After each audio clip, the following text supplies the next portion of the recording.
so many people want blanket advice. And while the internet and YouTube and guys like me and you who run honest businesses and are shooting straight with people, that's great.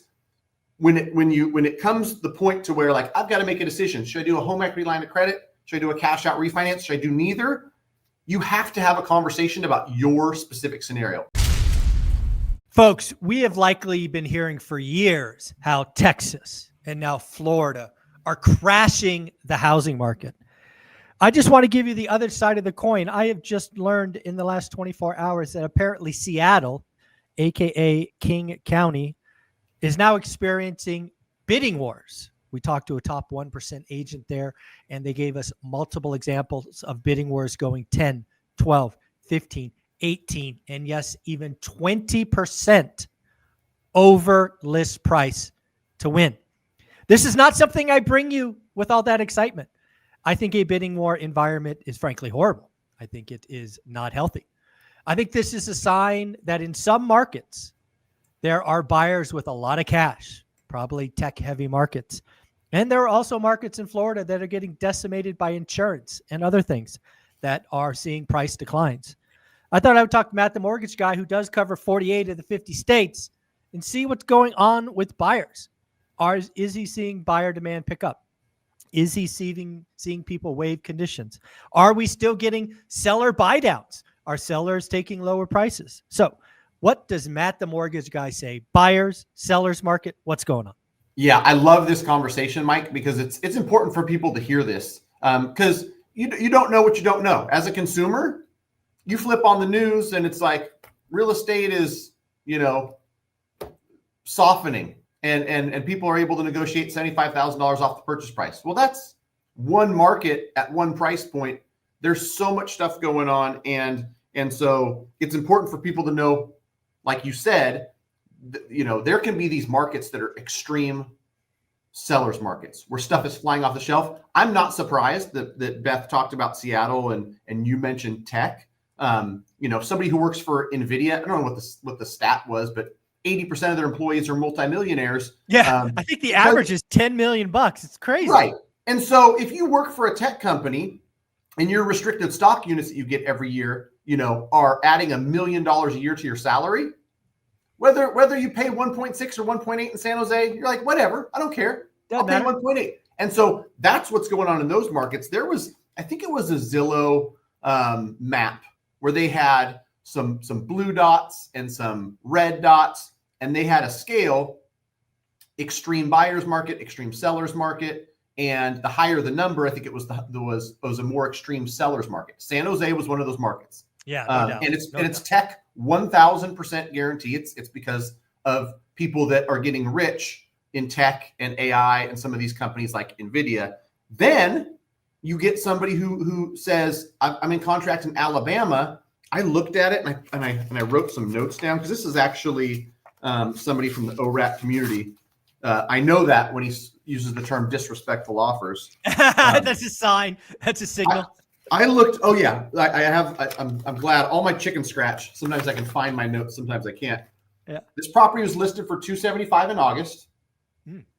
They lowered it to $268 in September. Then they lowered it to $265 in October, $260 in November, $250 in January.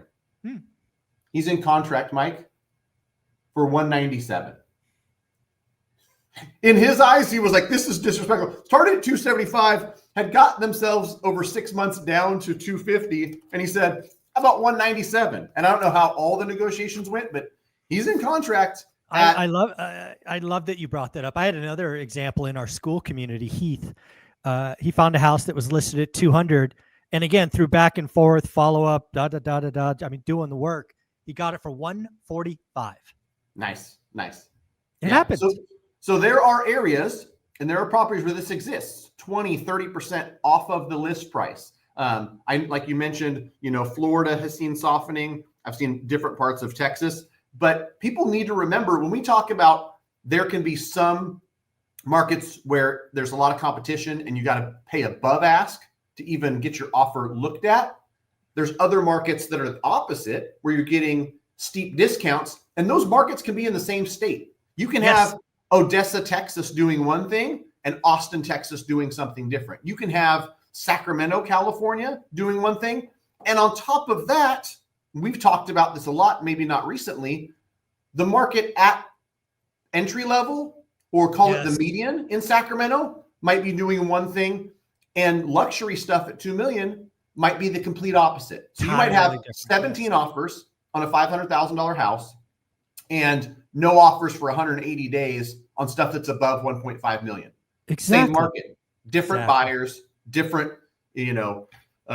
dynamics on how that's going to work. And so that's why it's important to, one, pay attention, and two, surround yourself with people who know what the heck they're doing. I have people reach out to me all the time. As a mortgage broker, I can do something in 48 states, and mortgages for the most part are very similar across state lines. There'll be differences in a survey needed in Texas or different thing, 3-point inspection needed in Florida. With real estate agents, somebody asked me this recently, and it was like a Sacramento to Chico. It was a 120-mile difference. I said, you'd never use a Sacramento agent to write a Chico offer, no matter how good they are. That Sacramento agent and the great Sacramento agents I work with would agree, and they would say, I'm happy to connect you, but I don't know all the stuff. I'm not going to the local meetings. Yeah. I'm not at networking events with these local realtors. And so as a buyer and as an investor, and this is something that I've said multiple times, but it's never bad to repeat. Like, there's a difference between somebody who has a real estate license and somebody who's a knowledgeable real estate agent. And there's plenty of stuff where an example of that was somebody who's like, oh, I found this agent. She's great. She's been doing business for 30 years. She's been in this market. She grew up here. Great. There's plenty of software out there nowadays, Mike. And this agent has done exactly 6 transactions in the last 5 years. Ooh. Could be the sweetest lady in the world. Could know that market and those local businesses like the back of her hand. If she's not actively transacting, at least, call it 5 or 6 deals per quarter, doesn't have a good feel for what's going on, no matter how great she is or how long she's been there. And so you want someone who's knowledgeable and active. People who say how long they've been in real estate, it's almost, an inside joke, right? Because if you're the same crap agent, you're like 30 years in a row doing 2 deals. You've been doing it for 30 years, but you're still not very good at it. And so you got to do that. And then, of course, as a real estate investor and in the ORaaT community, you're going to get so much value from being around other investors. And then you find them in the school community. Who else is operating in this market? We're big enough now, I think, in that school community that, you're going to find someone who's maybe not looking for the same stuff, the same exact market, but close, right? Yeah. Oh, I'm over in this neighboring town. I think they kind of operate the same, and it feels like, the markets are probably similar, and I'm looking at single families like you. Here's what I'm looking at. Here's what I'm seeing. That type of stuff, super, super valuable. And so you can't just go out willy-nilly. And to this overarching point, Mike, there is thousands of different sub-markets inside what people would call the whole real estate market of the U.S. No, I mean, all that is dead on. Again, there is no one market. There's no even one market inside a market. You have to have your buy box. You have to look every day. You have to be disciplined. You have to be okay tracking and writing offers and following up. And you can go get a 275 house for 197. You can go get a 200K house for 145. My students and followers are doing it all the time. It takes work. That's why most people don't do it. Most people pay list price. Most people give up, and it is what it is. Get around people that are doing it. School community, 67 pennies a day. It's stupid priced. But I want to talk to you about mortgage rates. I was shocked this morning. The ADP report came out strong, meaning more jobs created than expected. And yet the 10-year note was down, I actually postulated that the 30-year mortgage rate might tick under 7% today. I don't know if you have an update in the last 3 or 4 hours. It may not have come in yet, but what's going on with rates? Right. Yeah. And, I got into the office, I started dealing with fires. And so, the only thing I've seen is the text site I get, the updates I get from Barry Habib and his team at MBS Highway, where, mortgage rates are 22 basis points. Again, basis points in cost, not in rate. 22 basis points better, which might equate to a half of an eighth. So I think you're right. That 7.05 might come down to a 6.98, 6.99 as an average for the 30 year. And I haven't looked at any of those ADP reports or what could have caused it, but sometimes it's weird. There's just no rhyme or reason.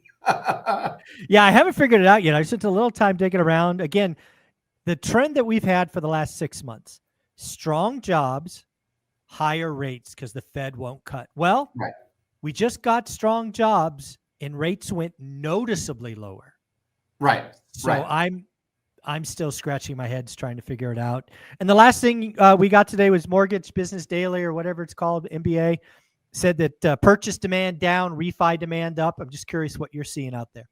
Yeah, I heard a crazy stat about refinance making up 55% of originations over some time period. And, still baffles me.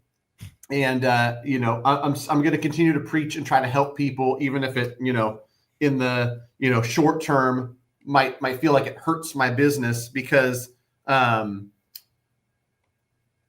that's the whole point of my YouTube channel. So shout out, if you're not following Matt the Mortgage Guy on YouTube, go check it out. Let me know what you want to hear. I got comments today, Mike. I'm so glad I watched this video, whether it's pros and cons of a cash out refinance, whether it's, avoid like the plague some of these equity share programs that are out there. I might have saved somebody hundreds of thousands of dollars. I might have saved this person's house. I'm so glad I ran across this video, because just because those transactions are happening, Mike, doesn't mean make them good. No, it doesn't make them good. And, the fact that there's a lot of consumer debt and people are struggling, I'm empathetic to that. But I really, you have to look at all your options. And you know what? You can't say this probably because you're in the business, but I can, and frankly, I don't care. I'm going to guess roughly half of the refinances today are not financially a good idea long term, right? Which means the other half are okay. I mean, there are lots of reasons you should do a cash out refi today. Lots of them. I'm going to propose that half of the ones being done today are some call center, throwing a bunch of vocabulary and sales tricks and tactics and high pressure at an unsuspecting homeowner, and they're going to get wrecked. And that call center person is going to cash a check. That's just my opinion.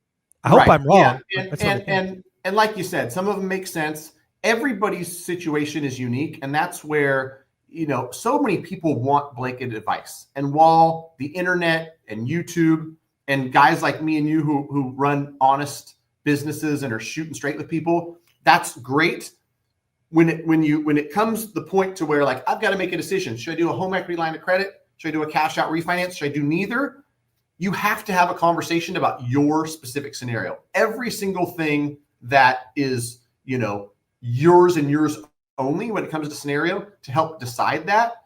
And, I can't tell you how many conversations I've had recently where a $468,000 first at a 2.35%, I can't, like, you would have to have such an emergency, such an opportunity to ever even consider refinancing that and, basically throwing away that asset, which is a 2.35% 30-year fixed rate mortgage.